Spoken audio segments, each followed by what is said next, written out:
من يهده الله فلا مضل له ومن يضلل فلا هادي له أشهد أن لا إله إلا الله وحده لا شريك له وأشهد أن محمدا عبده ورسوله لا نبي بعده اللهم صل وسلم وبارك على رسول الله وعلى آله وأصحابه ومن تبعهم بإحسان إلى يوم القيامة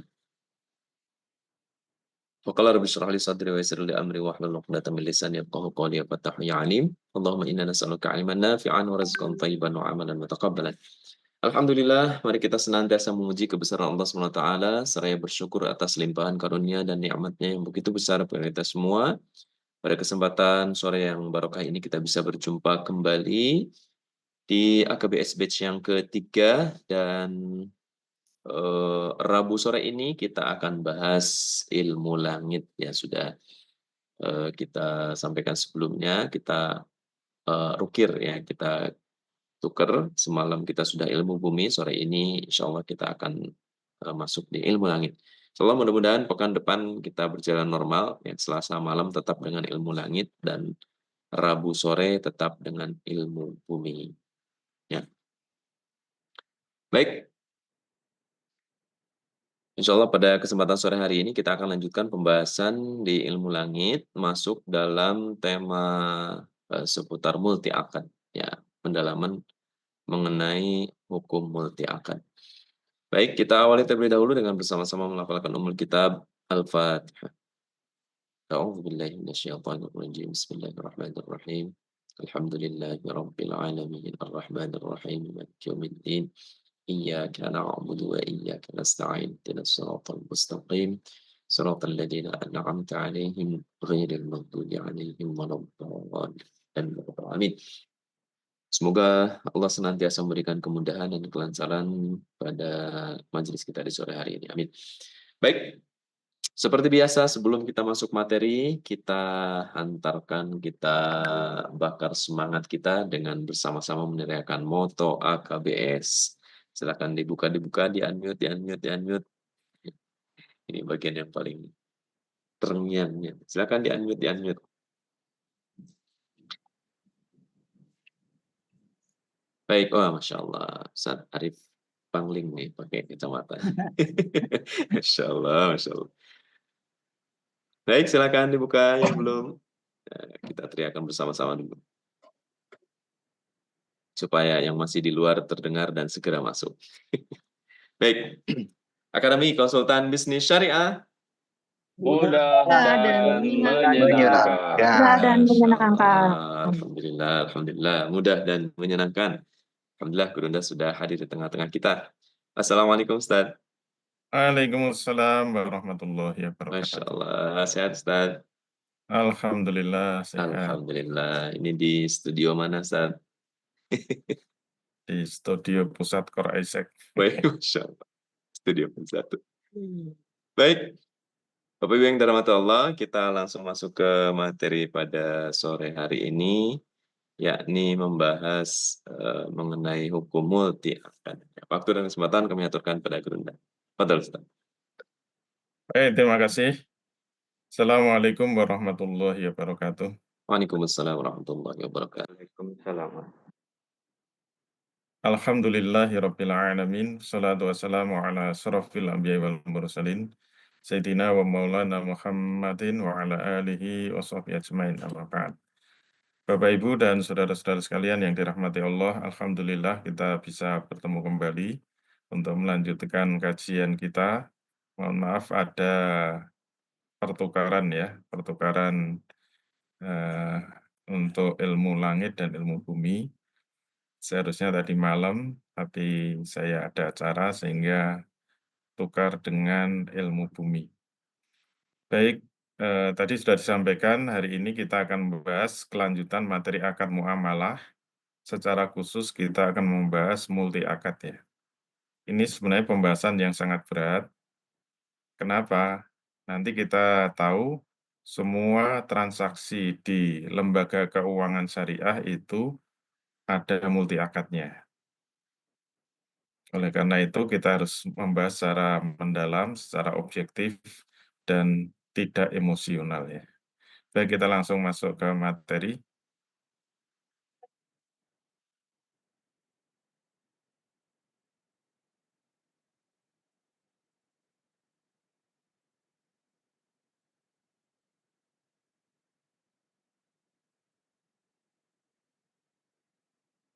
Hukum multi akad. Sebagai pengantar, selalu kita refresh moto AKBS menjadi konsultan bisnis syariah secara mudah dan menyenangkan. Pantun AKBS, buah mentimun, buah pepaya, rasanya manis, menyehatkan mata. Masukkanlah ilmu di dalam kepala, jangan hanya tertulis di sertifikat saja. Cakep.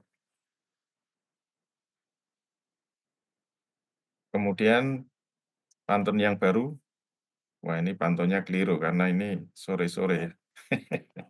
Nggak apa-apa, karena pantunnya masih pagi-pagi.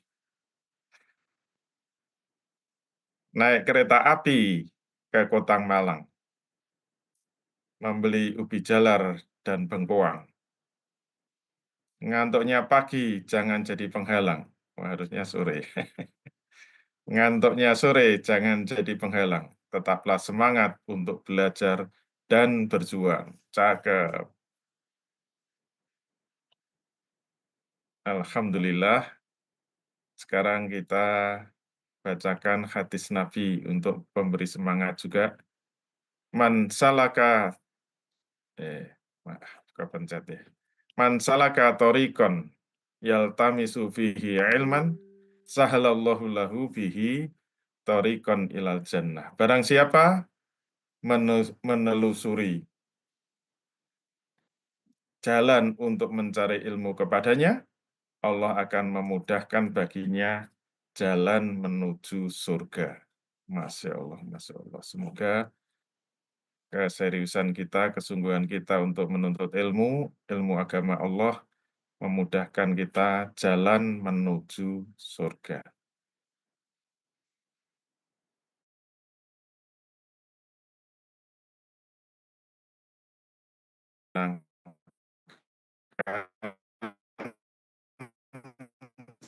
Beserta contoh-contohnya.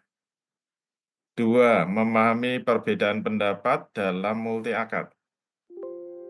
3. Memahami tarjih atau memilih pendapat terkuat dalam hukum multi akad. 4. Memahami dampak buruk praktek-praktek multi akad. Istilah dalam fikih disebut bayanul waqi' ya. Bukan melihat ilatnya, tapi melihat bayanul waqi' atau penjelasan secara fakta.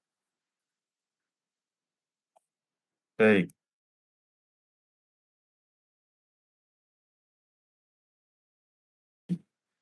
Masih hafalan yang pertama ya. Sudah siap? Biar tidak ngantuk, kita hafalkan kembali definisi akad. Silakan dibuka mic-nya. Ya. Bersama. Siap? Siap, Ustaz. Siap. Baik. Bismillah ya. Al-aqdu huwa Al-aqdu huwa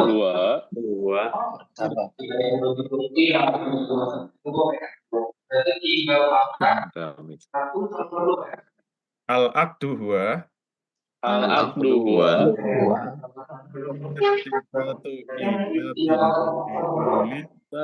irtibatu ijabin biqabulin ijabin biqabulin ala ala wajhi masyru'in. Kemarin sudah diperbaiki. Yuzhiru asaro fi mahalihi. Yuzhiru asarahu fi mahalihi. Baik, kita ulang lagi. Al-aqdu huwa Al-aqdu huwa irtibatu ijabin biqabulin irtibatu ijabin biqabulin ala wajhi masyru'in ala wajhi masyru'in yuzhiru asarahu fi mahalihi. yuzhiru asarahu fi mahalihi. Satu kali lagi. Al-aqdu huwa Al-aqdu huwa irtibatu ijabin biqabulin irtibatu ijabi bin biqabulin ala wajhi masru'in ala ala wajhi wajhi masyru'in masyru'in yuziru asarahu fi mahallihi. yudhiru yudhiru asrahu fi atharahu. mahallihi. Ya. Akad adalah ikatan ijab dan qabul yang sesuai dengan hukum syariat yang menimbulkan akibat hukum terhadap objek akad. Nah, kemarin sudah kita kupas, sudah kita bahas secara mendalam. Jadi akad itu ikatan ijab dan qabul. Berarti apa? Setelah akad, kedua belah pihak itu terikat. Yang satu terikat dengan ijabnya, yang satu terikat dengan qabulnya. Jadi akad itu harus ada pernyataan dua belah pihak, yang satu mengijab atau menawarkan, yang satu mengkabul atau menerima. Yang kedua, ala wajhi masru'in, harus sesuai dengan hukum syariat, maknanya akad itu harus terpenuhi rukun-rukunnya dan syarat-syaratnya. Kalau akad itu rukun dan syaratnya tidak terpenuhi, maka walaupun ada kesepakatan, walaupun ada keridhaan dua belah pihak, tetap disebut batal, tidak sah. Yang ketiga, yuziru asarahu fi mahalihi. Akad itu akan merubah posisi objek akad atau menimbulkan akibat terhadap objek akad. Nah, sebenarnya dari definisi ini sudah sangat jelas, setiap akad itu hanya menimbulkan satu konsekuensi akad. Maka dari sini juga sudah jelas sebenarnya kenapa multi akad itu tidak boleh. Kenapa multi akad itu haram? Sebenarnya kalau kita menjawabnya dengan definisi. Kenapa? Karena akad itu hanya menimbulkan satu konsekuensi, menimbulkan akibat terhadap objek hukum yang hanya satu. Misalnya jual beli itu akibatnya apa? Akibat objek hukum terhadap jual beli itu berpindahnya milik. Sedangkan akad sewa menyewa, akibat hukumnya apa? Memindahkan manfaat. Maka tidak mungkin sewa menyewa digabung dengan jual beli yang namanya sewa beli atau leasing. Itu pasti rusak akadnya. Itu secara bayanul waqi' ya, pemahaman fakta, secara syar'i juga haram. Jadi sebenarnya kalau kita itu diskusi, kenapa multi akad dilarang? Kalau kita nggak tahu dalilnya, nggak hafal dalilnya, dengan ta'rif ini sudah cukup. Kita jawab, menurut definisi akad, kita sudah bisa tahu bahwa multi akad itu rusak. Karena setiap akad itu hanya menimbulkan satu konsekuensi hukum.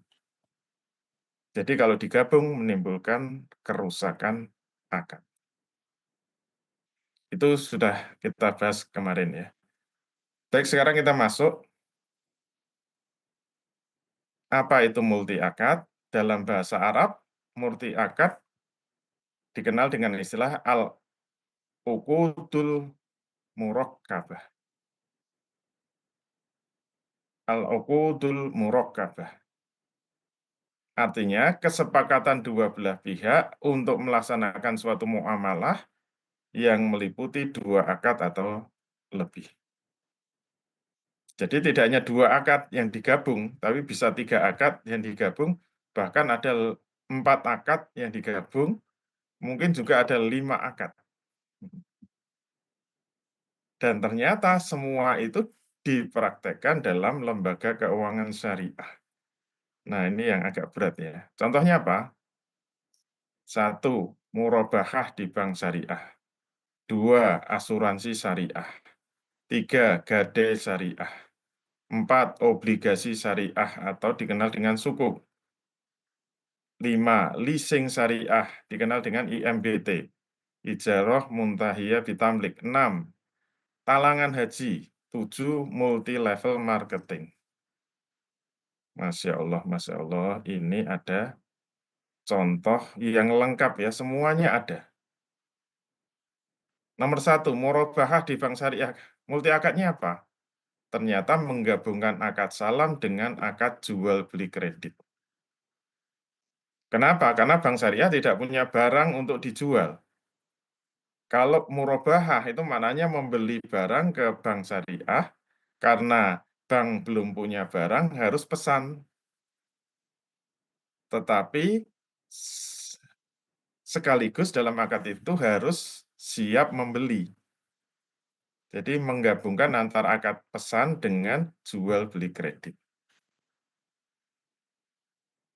Ini berarti menggabungkan 2 akad. Nomor 2, asuransi syariah. Nah, ini 3 akad malah. Asuransi syariah itu menggabungkan akad hibah, akad ijarah, akad mudharabah. Jadi premi yang dibayarkan, misalnya premi yang dibayarkan 100.000, langsung dibagi menjadi 3, 100.000 ini yang 30% diniatkan untuk hibah. 30.000 berarti. Yang 10% diniatkan untuk ijarah, membayar ujroh kepada bank asuransi syariahnya, 10.000. Terus yang 60.000 digunakan untuk investasi mudharabah. Berarti di dalam asuransi syariah ada 3 akad hibah, ijarah, dan mudharabah. Gade syariah.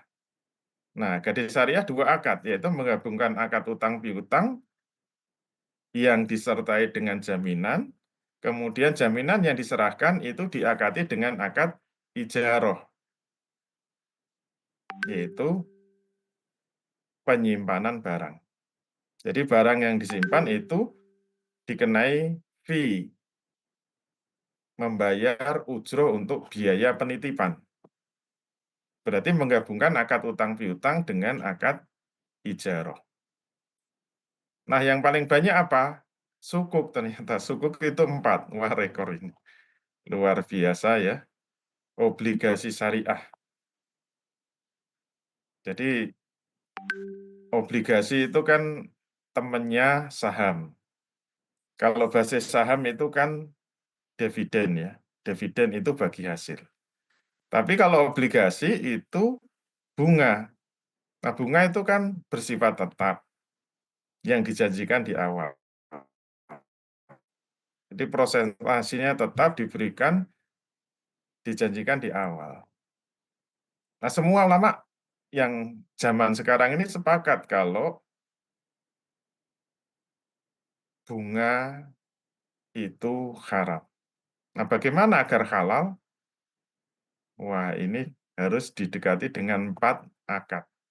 Jadi orang kalau membeli sukuk, uang yang diberikan itu diakati dengan mudharabah. Berarti investasi kan?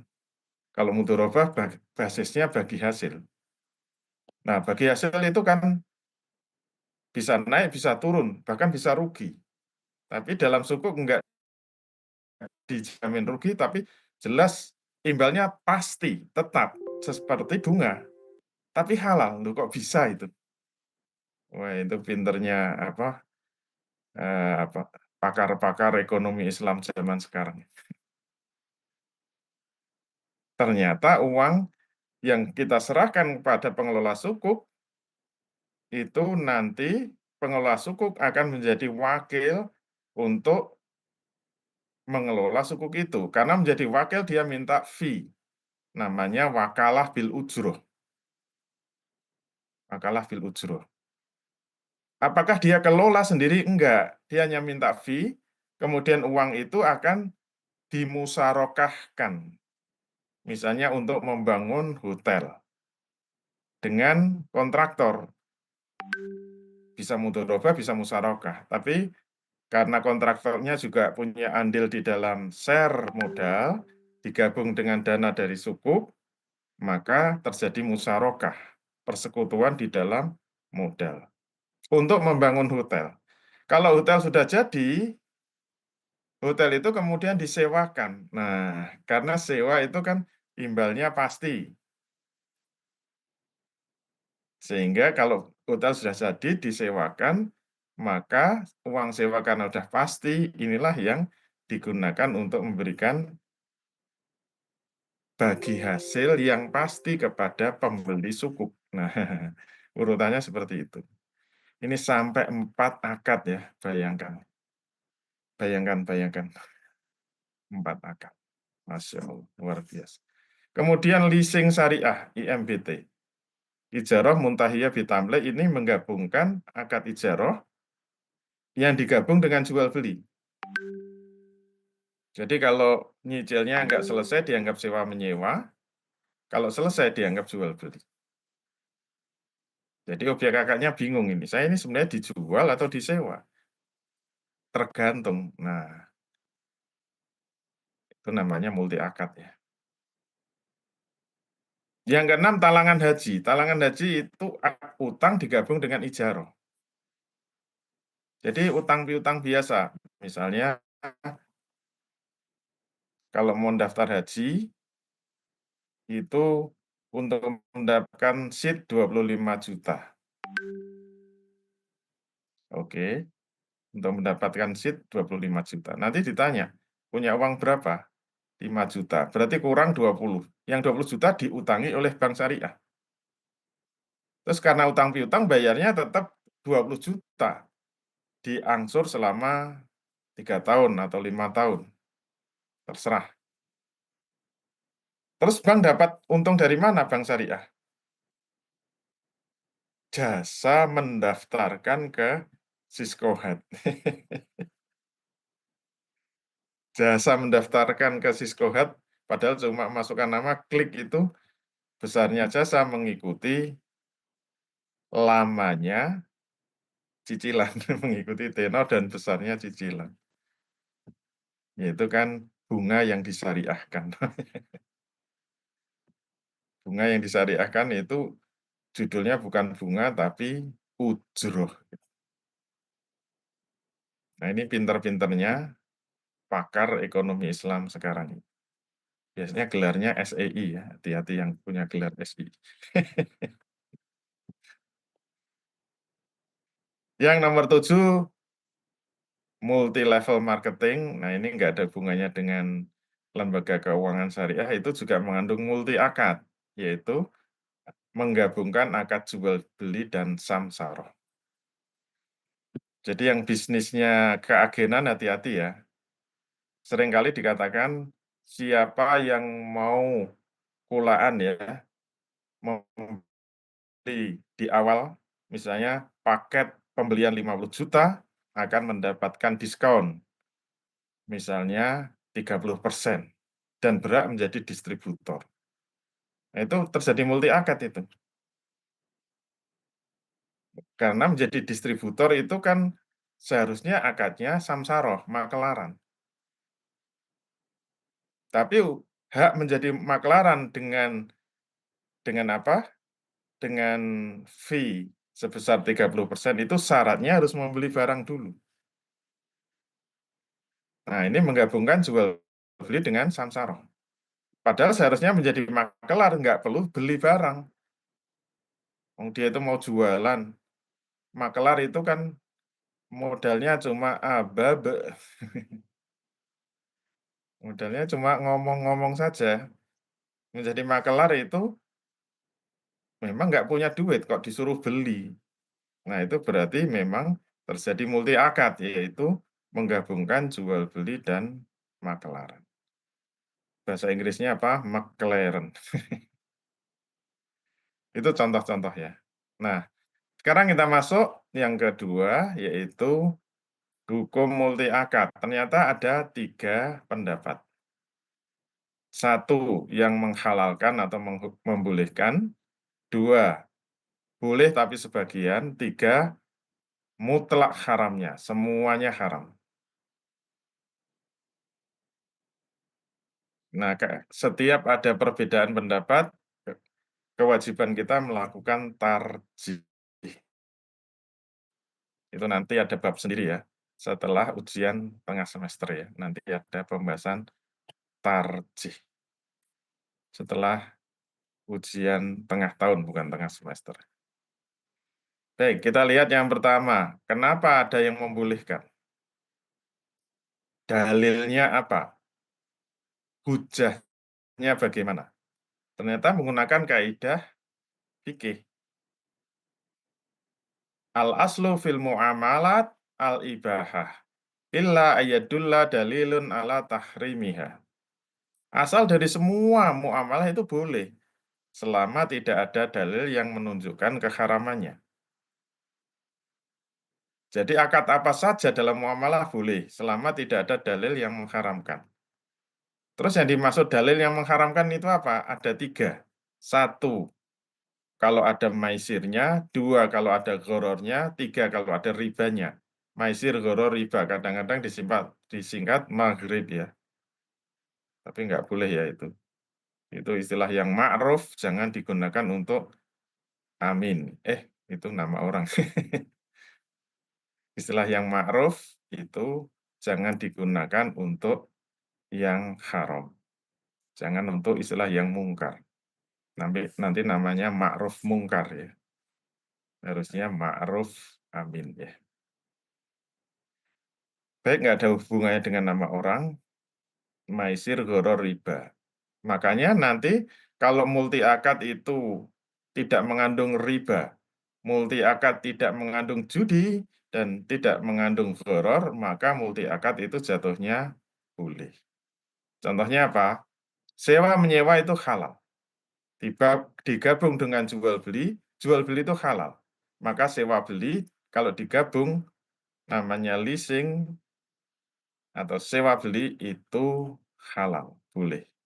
Istilahnya IMBT tadi ya, ijarah muntahiyah bitamlik. Sederhana sekali. Jadi kalau kita mau dapat sertifikasi halal di MUI itu mudah. Mesti ditanya, ada ribanya enggak? Enggak ada. Ada judinya enggak? Enggak ada. Ada ghorornya? Enggak ada. Ya sudah halal. Itu enak dan menyenangkan. Beda sama kita ya, mudah dan menyenangkan. Yang boleh sebagian. Yang boleh sebagian itu menggunakan dalil dari hadisnya. Nahani Rasulullah sallallahu alaihi wasallam an arba'i khisalin fil bai'i. An salafin wa bai'in dan seterusnya. Ini dalilnya panjang ya. Tapi kita ambil, kan ini Rasul Shallallahu Alaihi Wasallam melarang kepadaku 4 macam dari jual beli. Nomor 1, menggabungkan salaf dan jual beli. Salaf ini memang maknanya ada 2 ya, bisa qard, bisa salam. Kalau qard itu utang piutang, kalau salam itu pesanan. Tapi ini yang berpendapat boleh sebagian itu yang terkenal adalah Imam Ibnu Taimiyah ya. Walaupun sebenarnya ini qaul qadim. Ternyata ada kitab tulisan Ibnu Taimiyah, Qaul Jadid, sudah diralat. Tapi nggak apa-apa karena banyak pengikutnya. Walaupun pengikutnya masih menggunakan Qaul Qadim, Qaul yang lama, maka perlu kita bahas. Jadi menurut Ibnu Taimiyah, salaf ini dimaknai utang piutang. Rasul itu melarang menggabungkan utang piutang dengan jual beli. Nah, kemudian oleh Ibnu Taimiyah diambil mafhum mukhalafahnya. Pemahaman yang sebaliknya, yaitu Rasul melarang penggabungan akad tabaru'ah dengan tijariyah. Utang piutang itu tabaru'ah, tolong-menolong. Tijariyah itu bisnis. Menggabungkan tolong-menolong dengan bisnis itu hukumnya haram. Maka kalau itu tijariyah dengan tijariyah atau tabaru'ah dengan tabaru'ah itu boleh. Contohnya ya tadi, sewa menyewa itu kan tijariyah. Jual beli itu tijariyah. Ini sudah kita bahas minggu kemarin ya. Maka kalau digabung namanya sewa beli. Berarti sewa beli atau leasing hukumnya boleh. Yang tidak boleh apa? Yang tidak boleh kayak talangan haji tadi. Nah, kalau talangan haji nggak boleh karena menggabungkan utang piutang dengan ijaroh. Nah, kalau utang piutang dengan ijarah itu enggak boleh, karena tidak sesuai dengan pri kemanusiaan dan pri keadilan.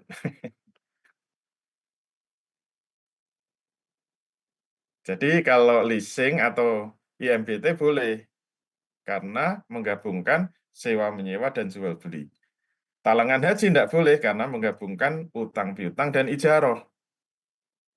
Ini yang mengatakan boleh sebagian.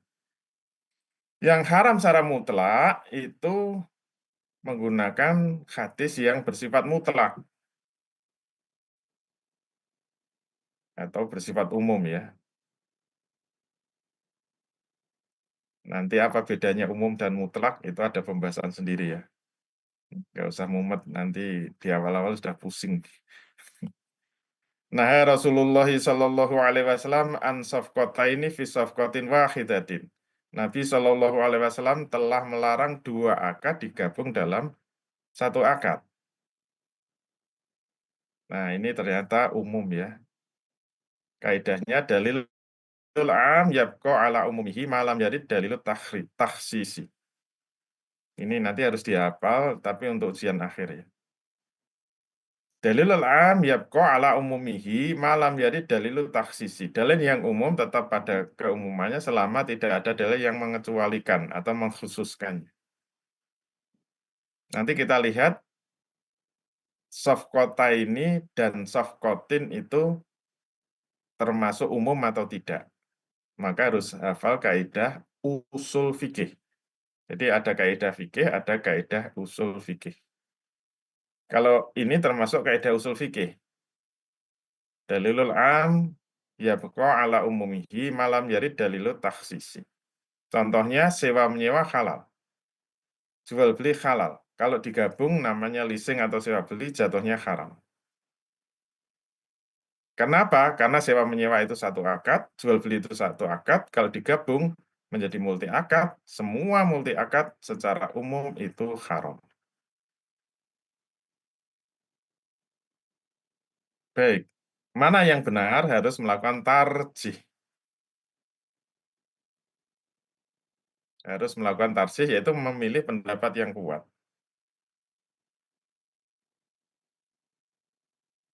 Pendapat pertama, dalilnya apa? Al-aslu fil mu'amalat al-ibahah illa ayyadulla dalilun ala tahrimiha. Kaidah fikih ini tidak tepat. Jadi mohon alumni AKBS tidak menggunakan kaidah ini untuk muamalah ya. Tidak tepat karena apa? Karena ini sebenarnya turunan dari kaidah al-aslu fil asya al-ibahah. Malam jadi dalilu tahrimi. Hukum asal segala sesuatu adalah boleh selama tidak ada dalil yang mengharamkan. Masya Allah ya. Jadi asya itu apa? Asya itu ya mudahnya benda, walaupun tidak hanya benda ya. Warna itu juga termasuk asya. Asal dari semua benda itu hukumnya boleh selama tidak ada dalil yang mengharamkan. Nah, itu cocok. Karena benda itu hukumnya hanya dua, halal dan haram. Jadi tidak ada benda wajib, tidak ada benda sunnah, tidak ada benda makruh. Benda itu hanya halal dan haram. Nah, itu jenggot itu katanya jenggot itu sunnah. Jenggot kan benda. Ya kalau jenggotan aja nggak ada pahalanya. Karena jenggot itu benda. Ya jenggot yang mubah aja. Terus yang sunnah apa? Memelihara jenggot.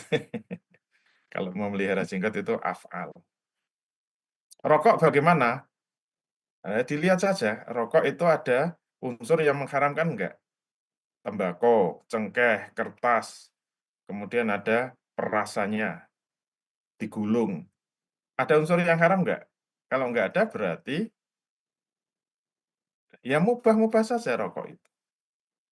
Nah, tapi ada yang memakruhkan.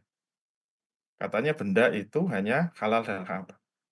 Kalau ada yang mengatakan merokok makruh itu perbuatan merokok ya, bukan rokok. Ini untuk mempertajam bedanya benda dengan perbuatan. Nah, muamalah itu sebenarnya masuknya perbuatan, bukan benda. Kalau muamalah itu perbuatan, ini kaidah af'al at-taqayyudu bi hukmi syar'i. Asal dari semua perbuatan terikat dengan hukum syariat, dan hukum syariat 5, wajib, sunnah, mubah, makruh, haram. Bukan cuma 2, halal dan haram. Nah, jadi yang tepat, halal dan haram itu hanya untuk benda saja. Jadi kaidah al-aslu fil asya al-ibahah malam yarid dalilu tahrimi itu sebenarnya diistimbat dari banyak ayat, salah satunya ya, surat Al-Baqarah 29. Wallazi khalaqalakum ma fil ardi jami'a. Dialah dialah Allah yang telah menjadikan semua yang ada di bumi ini untuk kamu semua. Semua yang ada di bumi itu asya. Jadi semua yang ada di bumi itu boleh. Jadi nggak perlu tanya dalilnya lagi.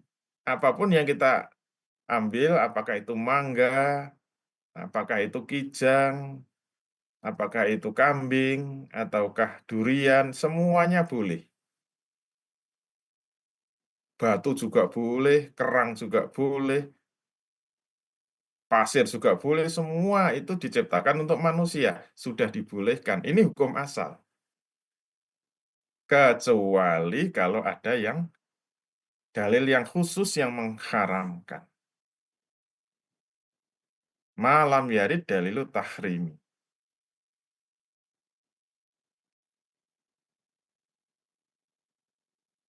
Misalnya apa? Ada dalil khusus, yaitu babi, darah, bangkai. Itu contoh asya yang ada dalil khusus yang mengharamkan. Kemudian binatang yang disembelih tidak menyebut asma Allah. Dari hadis juga banyak ada binatang menjijikkan, ada binatang yang hidup di 2 alam, ada binatang yang bertaring, binatang yang berkuku tajam. Itu dalil-dalil khusus. Jadi yang dihafal hanya dalil khusus saja. Selain itu boleh semuanya. Itu khusus untuk asya, bukan untuk muamalah. Muamalah itu perbuatan, bukan benda. Maka hukum perbuatan berbeda dengan hukum benda. Nah, ini kemarin yang Ustadz Duha tanya itu. Buktinya mana? Ketika Allah berfirman, wa ahallallahu al-bai'a wa harrama riba, Allah menghalalkan jual beli dan mengharamkan riba. Jual beli itu perbuatan, dan itu masuk kategori muamalah. Riba itu juga perbuatan yang masuk kategori muamalah. Menurut Allah jual beli itu halal. Tapi bisa dengan benda yang halal, juga bisa dengan benda yang haram. Berarti hukum perbuatan dengan hukum benda itu beda. Jual beli itu haram. Contohnya apa? Jual beli beras itu halal. Tapi kalau jual beli daging babi itu haram. Jadi jual belinya halal, ternyata berbeda dengan bendanya. Jadi bisa jual beli dengan benda yang halal, bisa jual beli dengan benda yang haram. Itu argumen pertama. Argumen kedua. Argumen ketiga, ternyata banyak hadis yang menunjukkan bahwa para sahabat selalu bertanya terlebih dahulu kepada Rasul Shallallahu Alaihi Wasallam sebelum bermuamalah. Contohnya apa? Contohnya hadis ini yang panjang. Hadis yang panjang. An Hakimin bin Hisam radhiyallahu anhu annahu qol qultu ya Rasulullah ini astari buyu'an fama yakhillu li minha wa ma yukharrimu alayya qala fa idza staraita bai'an fala tabi'hu hatta takbid.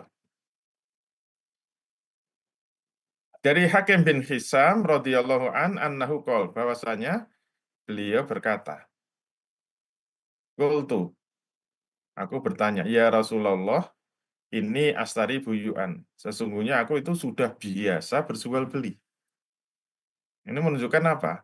Lah kalau sudah biasa jual beli dan kalau sahabat memahami semua muamalah itu mubah, ngapain tanya-tanya? Ternyata walaupun sudah biasa jual beli, Hakim bin Hizam tetap tanya. Itu menunjukkan bahwa hukum asal muamalah itu tidak mubah. Kalau sahabat memahami semua muamalah itu mubah, nggak perlu tanya. Ya sudah jual beli itu mubah, selama tidak ada dalil yang mengharamkan. Ternyata tetap tanya. Ama yakhillu li minha wa ma yuharrimu alayya. Apa yang haram untukku dan apa yang boleh untukku. Apa yang halal dan apa yang haram. Qala fa idza starita bai'an fala tabi'u hatta takbitu. Nah, Rasul mencontohkan kalau kamu berjual beli, bukan ya, istaro itu berarti membeli. Kalau kamu sudah membeli barang, maka kamu jangan langsung jual sebelum kamu terima barang itu. Sebelum makbud. Nah, berarti jual beli kalau nggak ada makbud itu tidak sah. Untung tanya, sahabat mesti gitu ya batinnya. Wah, saya biasanya apa? Jadi dropshipper ya. Kalau zaman sekarang disebut dropshipper. Dropshipper itu jual beli tanpa barang. Dia hanya jual foto-foto. Kalau ada yang beli, dia langsung eh, mengontak tokonya yang langsung suruh ngirim. Dia transfer uangnya sama ngasih alamat pembelinya. Tokonya nanti yang ngirim ke pembeli. Namanya dropshipper. Namanya dropshipping. Orangnya namanya dropshipper. Nah, dropshipping ini tanpa makbud. Dropshippernya itu nggak pernah pegang, langsung suruh ngirim ke pembeli. Itu namanya tidak makbud. Untung Hakim bin Hizam tanya, jangan langsung kamu jual sebelum kamu makbud, kamu terima barang. Nah, kalau hukum asal muamalah itu mubah, tentu para sahabat akan langsung beramal, tidak perlu nanya-nanya lagi. Gara-gara nanya jadi susahlah hidup kita. Dropshipping jadi nggak boleh. Nah, itu harus hati-hati ya. Tapi ini jangan di-generalisir, nanti semua dropshipping nggak boleh. Kenapa? Nanti kita harus masuk hukum salam. Hukum jual beli ini belum kita bahas. Ternyata yang wajib makbud itu apa? Hanya barang misliyat. Untuk barang kimia tidak wajib makbud. Baik. Untuk pendapat dua yang membolehkan sebagian. Nahani Rasulullah Shallallahu Alaihi Wasallam an arba'i khisalin fil bai'i an salafin wa bai'in. Nabi telah melarangku terhadap 4 macam jual beli, yaitu menggabungkan utang piutang dan jual beli. Diambil mafhum mukhalafahnya. Kalau yang dilarang utang piutang dan jual beli itu menggabungkan tabaru'ah dengan tijariyah. Berarti kalau itu tijariyah dengan tijariyah boleh. Nah, ini namanya mengambil mafhum mukhalafah. Mafhum mukhalafah itu pemahaman yang sebaliknya.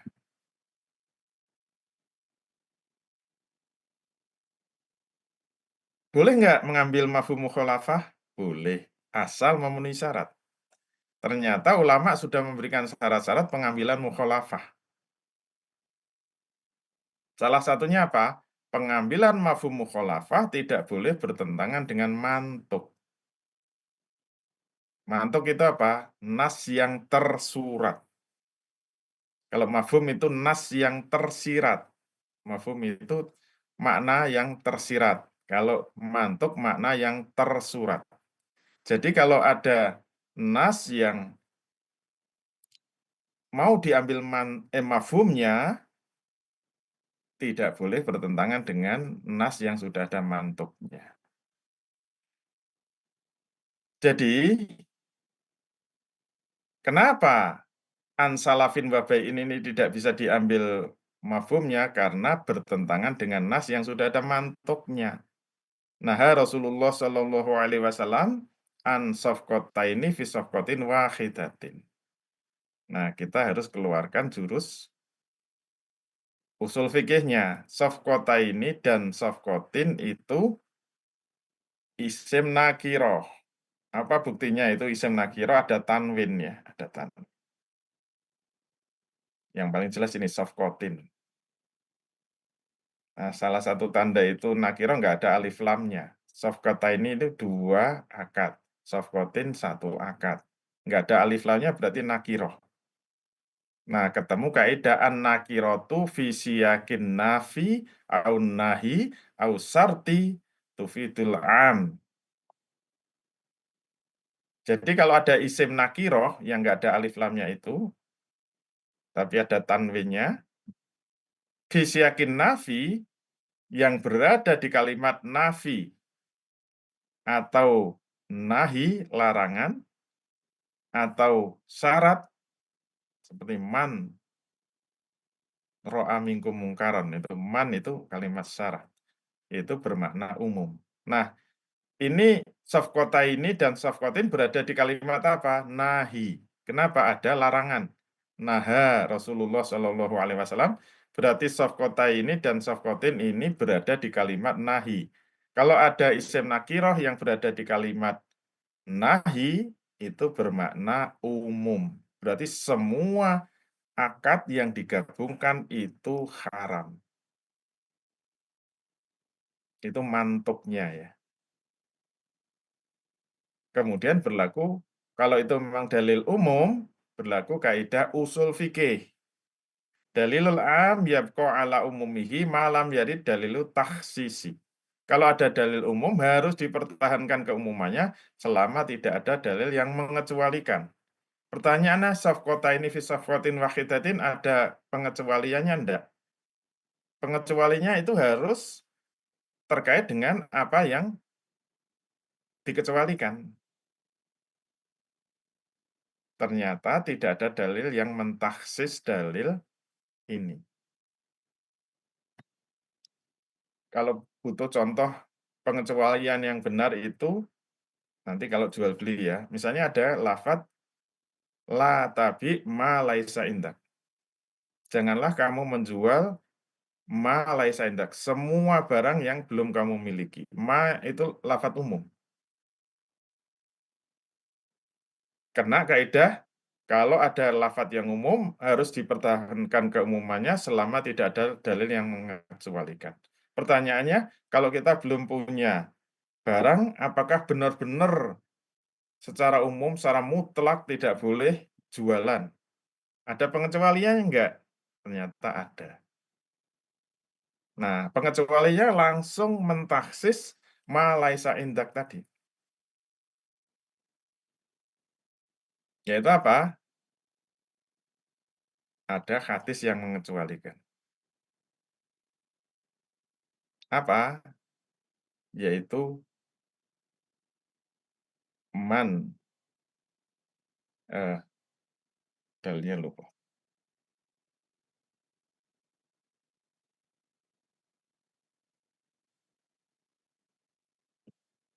Dalilnya kok lupa ya. Ya nanti ketemu insyaallah. Itu contoh. Mohon maaf. Kalau ini tidak ada taksisnya, maka secara umum multi akad itu haram.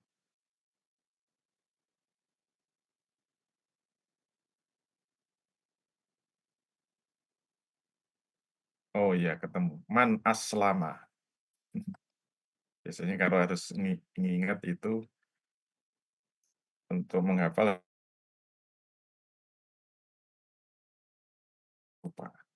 Man aslama.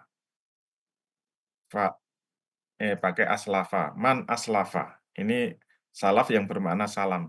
Man aslafa. Fala yuslif. illa fi kailin maklumin wa waznin maklumin. Nah, itu kelihatan mana yang umum dan mana yang pengecualian. Man aslafa, siapa yang memesan. Salam ya. Siapa yang mau memesan, fala yuslif. Maka semua pemesanan tidak boleh. Itu ada kalimat nafi ya. Nafi. Fala yuslif. Semua pemesanan tidak boleh. Illa kecuali, nah itu namanya taksis, pengecualian. Illa fi kailin maklumin wa waznin maklumin. Kecuali untuk barang yang bisa ditakar dengan jelas dan ditimbang dengan jelas. Nah itu contoh yang paling apik, paling tepat antara dalil umum dan dalil khusus. Dalil umumnya apa? Ma la, tapi ma laisa indak. Janganlah kamu menjual semua barang yang belum kamu miliki. Di taksir tadi, illa fi kailin maklumin wa waznin maklum. Wah, mantap itu. Berarti memesan barang itu tidak boleh. Penjual tidak boleh menjual barang yang belum dimiliki. Kecuali pemesanan barang yang bisa ditakar atau ditimbang. Contohnya beras, jagung, minyak goreng, tepung, itu barang-barang yang untuk memperjualbelikannya perlu ditakar, ditimbang, dan dihitung. Nah, itu namanya umum ketemu khusus. Semua pemesanan tidak boleh kecuali pemesanan barang yang bisa ditakar, ditimbang, dihitung, atau istilahnya adalah barang misliat. Nah, itu cocok antara dalil umum dan taksisnya. Maka untuk softkotaini fi softkotin wahidatin tidak ada dalil taksisnya, maka bersifat umum. Tidak boleh ditaksis dengan akal ya, harus dengan dalil. Kemudian masih ditambah lagi ternyata ada larangan multi akad untuk tijariyah dan tidak tijariyah. Contohnya apa? Ada dalil. Nah, Rasulullah Shallallahu alaihi wasallam an bai'ataini fil bai'ah. Ternyata Rasul melarang dua jual beli dalam satu jual beli. Itu kan sama-sama tijariyah. Ternyata menggabungkan tijariyah dengan tijariyah itu jatuhnya tetap haram. Berarti pendapat kedua ini lemah. Oke. Maka yang kuat apa? Yang rojih, pendapat ketiga. Ini pendapat yang kuat dan ini jumhur ulama ya. Ternyata multi akad itu haram secara umum. Tidak ada pengecualiannya. Nah, mana yang harus kita pilih? Ada kaidah yang harus dihafal. Kaidah fikih ya. Al-amalu birrojih wajibun. Wal amalu bil marjuh mumtaniun. Mengamalkan pendapat yang kuat hukumnya wajib dan mengamalkan pendapat yang lemah hukumnya tertolak. Jadi Bapak Ibu sekalian mohon maaf kalau sudah belajar di AKBS dan sudah ditunjukkan tarjihnya, maka tidak boleh kembali kepada pendapat yang lemah. Karena itu tertolak. Sayang kan nanti sia-sia. Sayang, jangan sampai sia-sia. Terus MUI kenapa memilih pendapat yang lemah? Karena kaidah yang dipakai MUI itu beda dengan kaidah jumhur ulama ini, yaitu at-taisirul manhaji. At-taisirul manhaji itu metode memilih pendapat yang paling ringan, paling mudah. Jadi yang dicari bukan yang pendapat kuat, tapi pendapat yang paling mudah, ringan, yang bisa diamalkan. Itu kaidah yang membuat Ma'ruf Amin tadi, makanya saya sebut-sebut karena peletak dasar pengambilan fatwa untuk MUI ya, at-taisirul manhaji. Nah, kita mengambil pendapat Imam Syafi'i ya salah satunya, al-amalu birrojih wajibun wal amalu bil marjuh mumtani. Mengamalkan pendapat yang kuat hukumnya wajib, mengamalkan pendapat yang lemah itu tertolak, tidak boleh. Baik, sekarang kita masuk jenis-jenis multi akad ya, jenis-jenis multi akad. Waktunya sudah lewat 1 jam. Multi akad ada 3 jenis. 1, 2 akad digabung dalam 1 akad. 2, 2 jual beli digabung dalam 1 jual beli. 3, 2 syarat dalam 1 akad. Ini semua ada dalilnya ya. Contoh 2 akad dalam 1 akad tadi dalilnya sama dengan yang disebut-sebut tadi. Nah, Rasulullah Shallallahu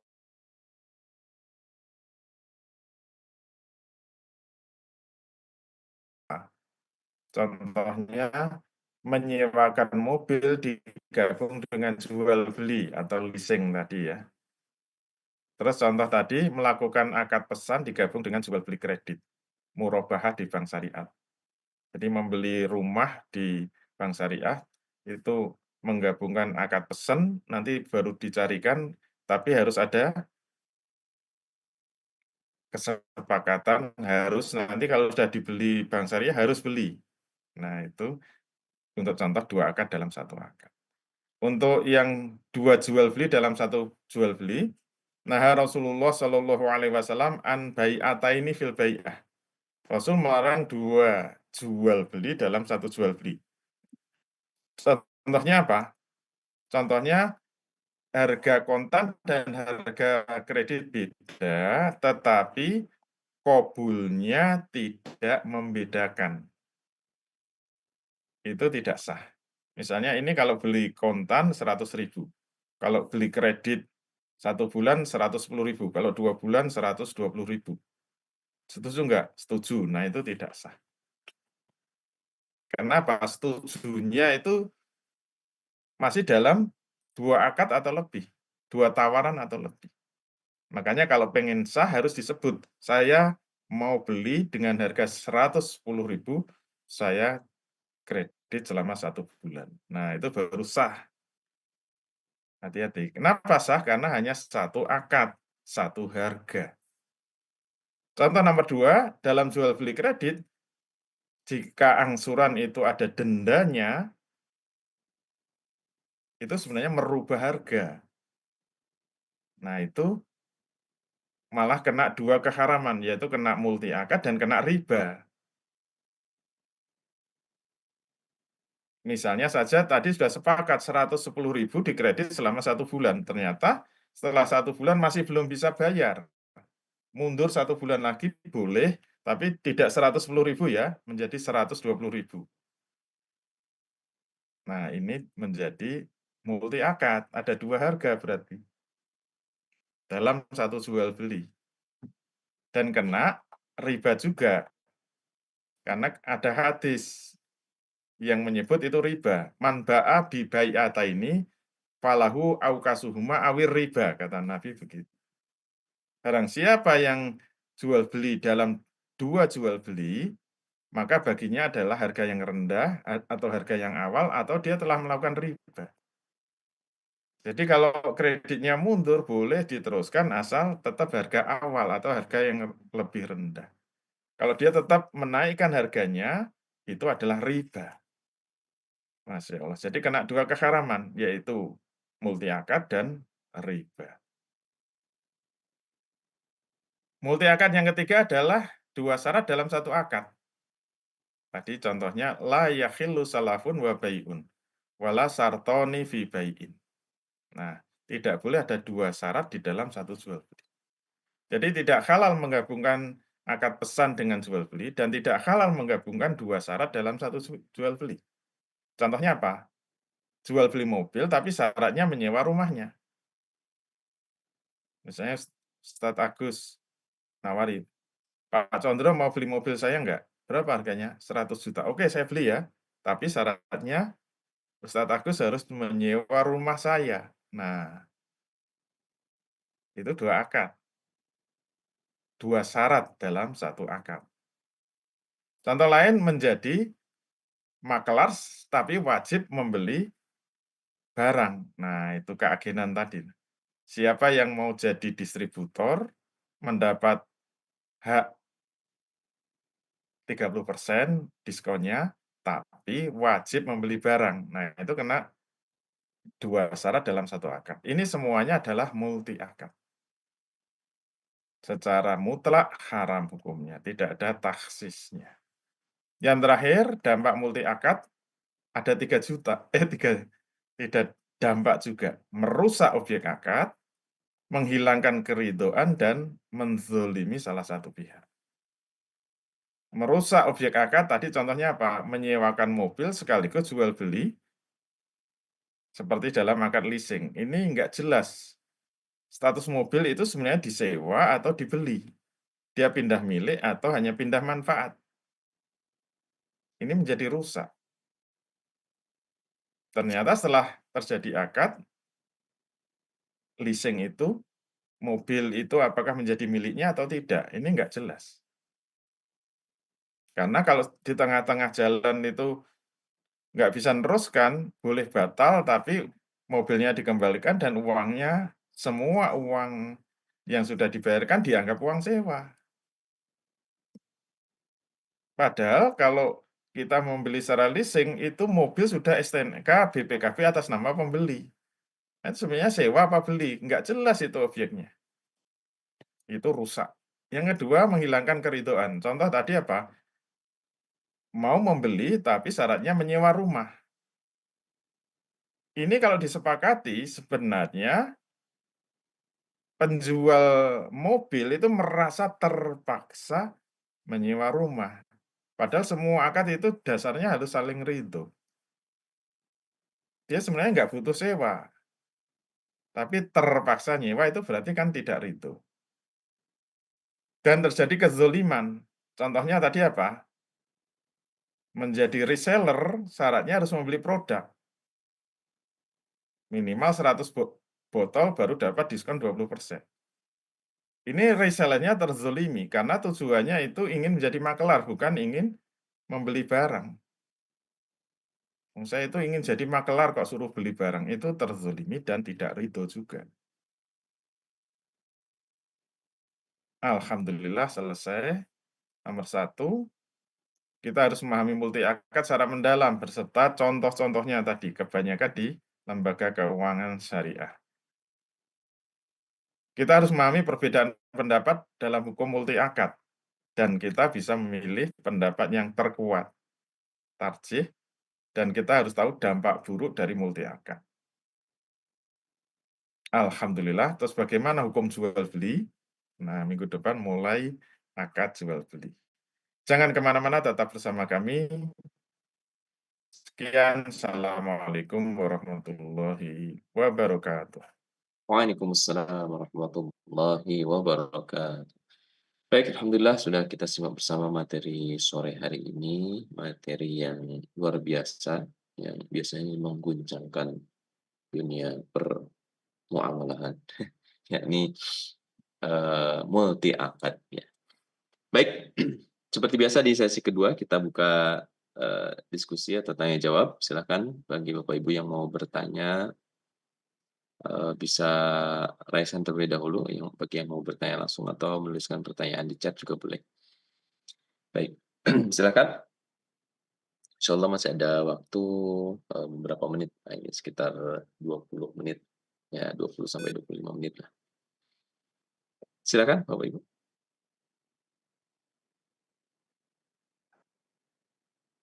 Yang mau curhat juga boleh, Silakan.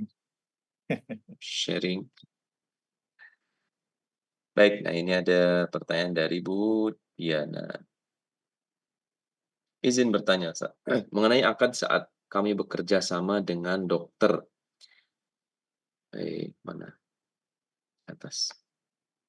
Apabila kami menerapkan sistem jaminan pembayaran berdasarkan kedatangan, bagaimana hukum akadnya? Misal dokter diberikan jaminan 200.000 per kedatangan, meskipun tidak ada pasien, dokter akan tetap dibayar 200.000. Namun jika jumlah pasien yang periksa lebih dari pasien yang periksa lebih dari 200.000, maka dokter akan dapat fee sesuai dengan jumlah pemeriksaan pasien. Terima kasih. Iya, itu sebenarnya bukan akad jaminan ya, itu harusnya akad ijaroh. Nanti yang penting dokter itu statusnya statusnya apa? Itu diakati ijaroh. Nah, ijaroh nanti kan ada macam-macam ya. Ada ijaroh atas keahliannya atau ijaroh atas orangnya. Gampangnya dia itu menjadi pegawai tetap atau freelance. Nah, itu beda-beda. Tapi ini insya Allah nanti pembahasannya pada akad ijaroh ya. Jadi kalau kita itu memang akan mempekerjakan dokter dengan akad ijaroh, itu harus jelas tugasnya apa, dan yang paling penting itu muddatul amal. Itu batas pemberian upah atas kerja itu apa. Karena itu bisa 3 pilihan, hanya karena waktu. Kalau karena waktu itu berarti dia misalnya harus nunggui pasien selama 2 jam. Nah, itulah yang menjadi manfaat yang diberikan dokter. Ada pasien atau tidak, maka dia standby 2 jam itu harus digaji. Seperti orang yang melayani toko, itu dasar pemberian upahnya apa? Bisa waktu, bisa kadar kerja. Kalau kadar kerja kayak tukang itu borongan. Tukang itu kan bisa harian, bisa borongan. Kalau borongan itu kadar kerja, kalau waktu itu ya mengikuti jam kerja. Nah, ini yang paling penting. Jadi harus jelas itu. Atau dua-duanya digabung, jam dan kadar. Jadi waktu dan kadar. Nah, mestinya bisa dikombinasikan. Jadi kalau mengikuti gabungan itu misalnya kontraktor ya, kontraktor itu kalau hanya waktu saja, kayak tukang tadi ya, pokoknya per hari berapa. Tapi kalau kalau kadar berarti kalau membangun tipe 30 upahnya berapa, tipe 40 berapa, tipe 50 berapa. Itu kadar. Kalau digabungkan berarti misalnya sama-sama tipe 50, tapi dikaitkan dengan waktu. Dikaitkan dengan waktu. Berarti antara membangun kilat dengan membangun normal, kalau kilat misalnya 1 bulan selesai, kalau normal 3 bulan, nah ini berarti kalau kilat lebih mahal, itu berarti menggabungkan kadar dan waktu. Nah, insya Allah nanti dibahas di ijarah ya. Semoga masih sabar dan semangat. Gitu ya, Allah Allah. Baik, berikutnya dari Bu Lis Tania. Ini ada surat cinta dulu untuk Abang Gojek. Dear Mas Gojek, supaya akad transaksi GoFood Syar'i tidak batil karena double akad dalam Islam tidak boleh, saya mau akad ulang yaitu akad jual beli. Yaitu Mas beli makanan sesuai pesanan, kemudian Mas jual kembali ke saya dengan harga tercantum yang di dalamnya termasuk jasa antar. Saya bayar makanan dan jasa antar secara satu kesatuan. Cukup jawab oke atau iya. Nah, apakah transaksi GoFood bisa jadi halal jika saya tulis hal di atas lalu dijawab ya oleh abang GoFood-nya? Ya, itu masih ada campuran.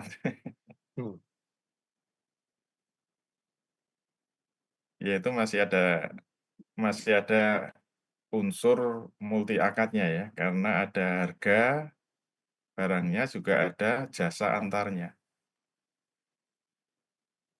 Kalau mau satu akad ya hanya saya pesan nasi goreng ya, harganya berapa? Harganya misalnya 20.000, ya sudah 20.000 diantar sampai tempat ya.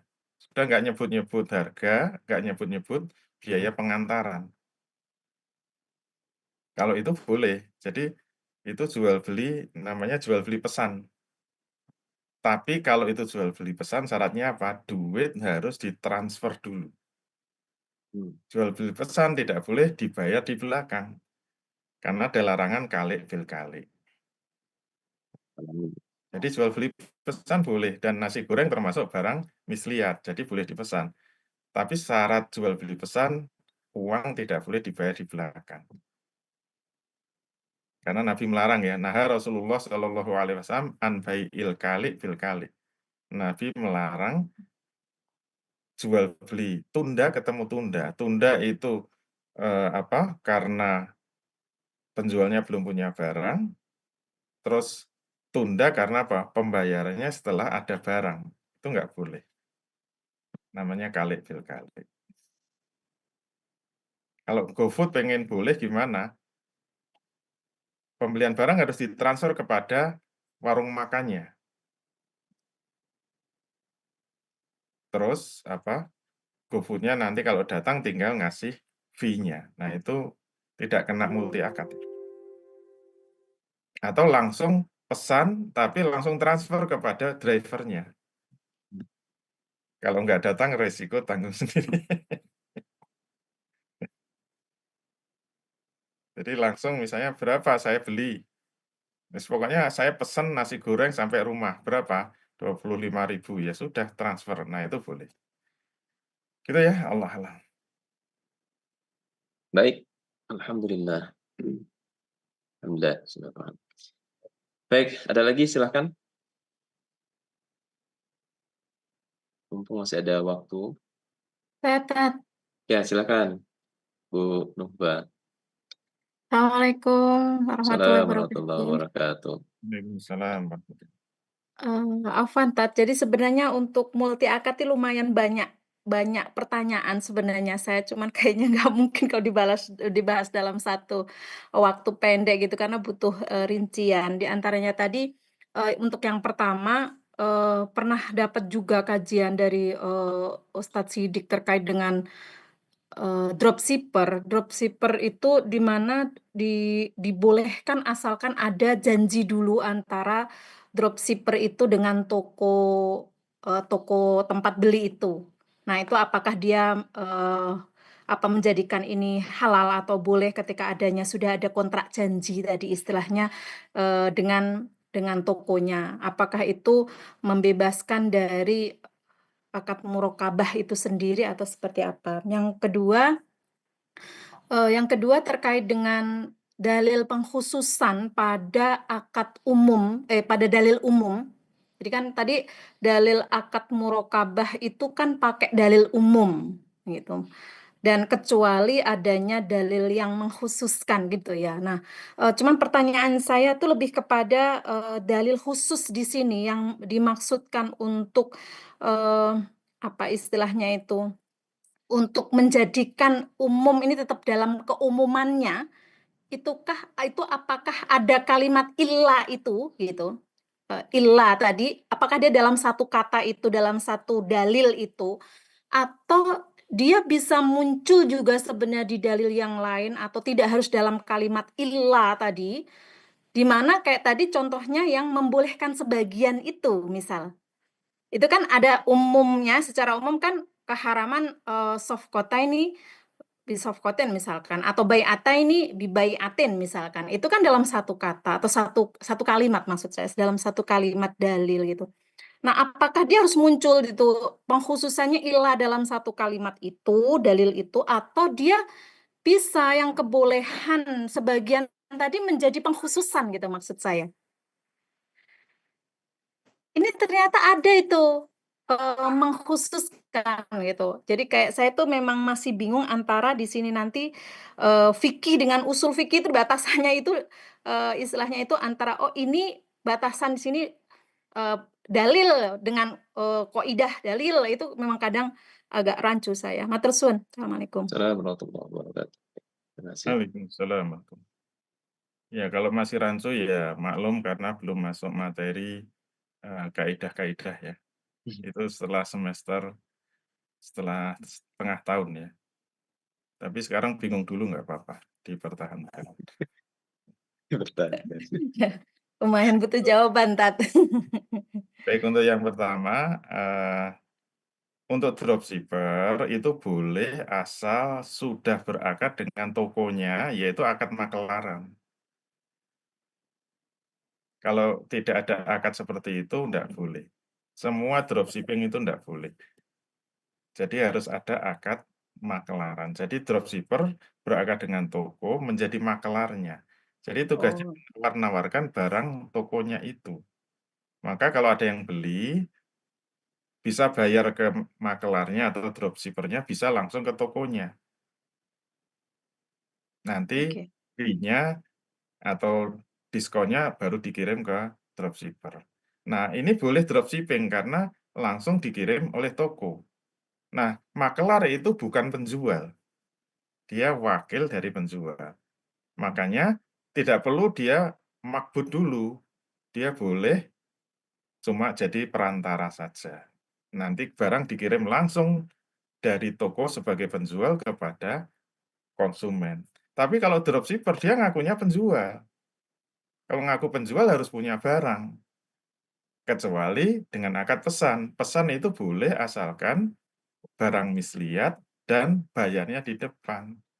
Dan harus makbut. Nah, itu yang sulit. Hmm. Berarti kan nggak bisa dropshipping. Kalau mau tetap kayak gitu, barangnya harus dikirim ke dropshipper dulu, baru dikirim konsumen. 2 kali 2 pengiriman. kali. Nggak praktis dan mahal itu. Kalau mau ya nggak apa-apa, tapi juga nggak bisa disebut dropshipping.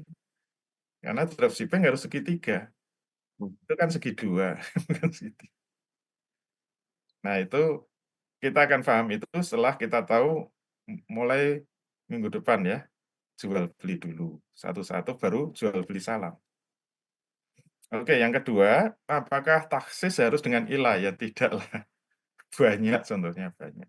Cuma saya kasih contoh yang paling, eee,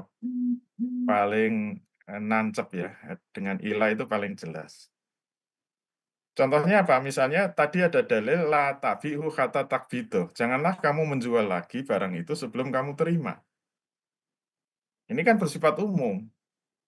Pokoknya kalau kita jualan, setelah beli barang kemudian kita jual lagi harus makbut, maknanya kan gitu. Berlaku secara umum semua transaksi itu harus makbut. Tapi ternyata dikecualikan barang kimiat. Itu ternyata peristiwanya jual beli Rasul kepada sahabat, jual beli unta, belum diterima, Rasul langsung ngasihkan. Itu unta tak beli boleh enggak? Itu masih balapan unta. Itu untamu kok bagus, saya beli ya. Boleh silakan, harganya berapa? Ya ini. Udah saya beli ya. Belum dibayar, tapi bahkan belum diterima langsung, dah itu untuk kamu gitu. Nah itu kan nggak ada ilahnya, tapi oleh ulama itu disebut taksis. Karena apa? Rasul telah melakukan jual beli tanpa makbut. Unta itu barang kimia. Kesimpulannya khusus barang kimia tidak perlu makbut. Tidak perlu makbut. Itu taksis yang tidak pakai ilah dan Hmm. itu banyak nanti. Nah, oleh karena itu ilmunya ulama ya, dan yang bisa beristihad hanya ulama. Kalau saya bukan ulama, saya hanya ngikut-ngikut ulama saja. Jadi kalau dalil ini dipakai taksis, ya kita ngikut aja gitu. Karena Imam Syafi'i itu beda nanti. Imam Syafi'i semua harus makbut, termasuk barang kimia. Nah, ternyata setelah kita teliti untuk barang kimia tidak perlu makbut. Itu contohnya gitu ya, Allah. Tambah lagi, Tat, maaf. Monggo, silakan. Mumpung sore-sore kan enggak ngantuk. Sorry. Lagi memang banyak pertanyaan, Tat, di bab ini saya tuh. Oke, yang masih di dropshipper itu, kasus di marketplace gitu, itu kan ada kasus, ada fakta, maksudnya ada fakta yang di situ, apakah mau jadi dropshipper atau tidak, atau mau dikirim ke orang lain atau ke diri kita gitu. Artinya kan di situ pembeli itu kan sebenarnya tidak tahu posisi dari dropshipper yang kontak dengan dia itu sudah ada akad langsung dengan penjual atau tidak, kan sebenarnya itu yang pertama. Nah, maka bagaimana ini untuk membedakan di model marketplace itu sendiri yang ini adalah dropshipper yang dia dibolehkan dalam arti karena sudah ada kontak dan tidak gitu, atau memang akhirnya ya kita harus bertransaksi dalam hal jual beli itu ya memang dengan yang kita kenal atau yang kita ketahui lah paling tidak, meskipun tidak kenal kita tahulah, dia itu posisinya sebagai apa gitu. Apakah sebagai benar-benar penjual atau dia dropshipper yang sudah kontak atau akad dengan penjualnya, atau jangan-jangan dia dropshipper yang tadi ngaku-ngaku dalam tanda kutip gitu. Dalam kasus marketplace Tat. Itu untuk dropshipper, Matrun. Ini kayaknya mak-mak suka 12 sudah lewat ya. Sebenarnya saya Jadi lebih ngaji fakta aja sih, Tat. Sebenarnya meskipun saya juga nggak aktif di situ, cuman kadang ada pertanyaan-pertanyaan muncul gitu ya, terkait hukum tadi. itu sebenarnya sudah dibahas minggu kemarin. Cuma minggu kemarin mungkin malam biasanya emak-emak tidur. Tat, maklum. Sudah ya. Itu penting materi minggu kemarin saya sampaikan berulang-ulang, jangan sampai lewat, karena itu dasar dari seluruh materi muamalah. Terutama pada pembahasan prinsip muamalah itu apa? Dilihat zohirnya saja. Nahnu Oke. nahkumu Oh iya ya. bizohiri. Oh iya, saya masih ikut Tat, insya Allah. Alhamdulillah. Apa kemarin sore juga ya? Kalau sore biasanya ikut. Ini zohirnya close cam ini. Jadi kalau zohir itu maknanya apa? Kalau rukun syaratnya terpenuhi, pihak satu tidak boleh dikaitkan kesalahan pihak dua, gitu loh. Jadi kalau kita membeli di marketplace nggak tahu, pokoknya dia itu penjual bener atau dropshipper, nggak harus tanya-tanya. Nanti kalau tanya-tanya malah jadi nggak boleh. Oke, Kemarin contohnya kan jualan peso.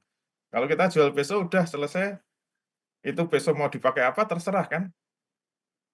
Zohirnya jual peso halal. Tapi karena basa-basi nanya, "Bang, ini malam-malam beli peso mau pakai apa sih?" "Saya mau pakai untuk bunuh orang." Ini malah jadi haram.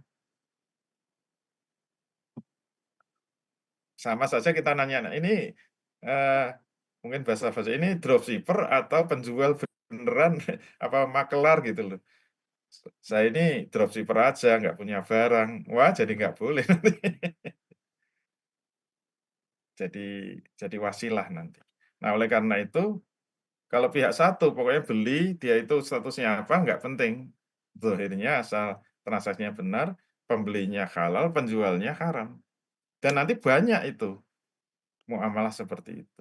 Termasuk yang kemarin lagi rame tentang kris ya. Kalau kita beli pakai kris, yang membeli boleh, tapi penjualnya nggak boleh. Kalau krisnya pakai prosentase. Haram itu. Jadi hati-hati ya. Kris pakai prosentase, sama jualan di marketplace. Penjualnya bisa haram, pembelinya halal.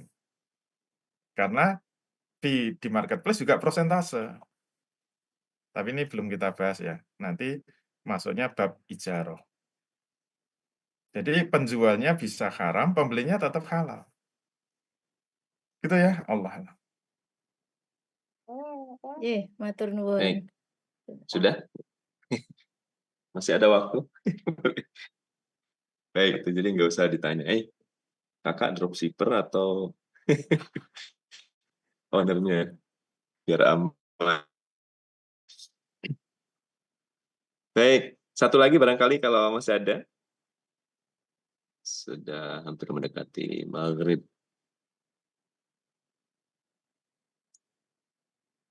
Ada lagi? Sudah cukup? Alhamdulillah. Baik. Baik, alhamdulillah kalau dirasa cukup. Terakhir mungkin kita berikan waktu untuk closing statement atau barangkali ada tambahan. Baik, alhamdulillah. Saya ingatkan lagi dua materi tentang akad muamalah dan multi akad ini penting ya sebagai dasar fondasi sehingga nanti akan kita gunakan terus dalam pembahasan-pembahasan berikutnya. Maka Bapak Ibu sekalian yang belum menyimak secara mendalam, walaupun hadir tetapi setengah melek, setengah merem, harus diulang-ulang lagi supaya apa? Supaya pemahamannya kuat, termasuk pemahaman multi akad ini. Karena nanti ini untuk basis pembahasan berikutnya. Nah, mulai minggu depan kita mulai akad muamalah yang pertama, yaitu jual beli. Nah, yang disebut materi dasar itu kalau 16 itu sudah terbahas. Mulai akad sudah ya, jual beli sampai nanti terakhir wakalah. Itu pembahasan yang ke-16, harus hafal, siap masuk ujian tengah tahun. Sampai jumpa nanti kira-kira mungkin akhir April atau awal Mei ya. Akhir April ya, kita harus hitung ya minggunya.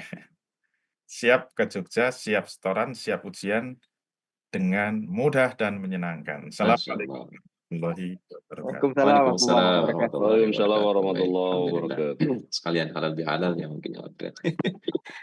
Baik, alhamdulillah. Terima kasih banyak kepada Gurunda atas ilmunya pada sore hari ini. Mudah-mudahan kita semua diberikan kemampuan untuk memahami semua ilmu yang disampaikan oleh Gurunda. Dan terima kasih banyak juga Bapak Ibu para sahabat sekalian yang sudah hadir. Semoga kita semua mendapatkan ilmu yang bermanfaat dan semoga kita senantiasa diberikan kekuatan, keistiqomahan untuk terus belajar. Mari kita akhiri dengan bersama-sama membaca doa kafaratul majelis. Subhanakallahumma Subhanallah wa bihamdika asyhadu an la ilaha illa anta astaghfiruka wa atubu ilaik. Amin. Terima kasih banyak. Mohon maaf atas segala kekurangan. Wassalamualaikum warahmatullahi wabarakatuh. Waalaikumsalam warahmatullahi wabarakatuh. Syukron, Tan. Syukron, Tan.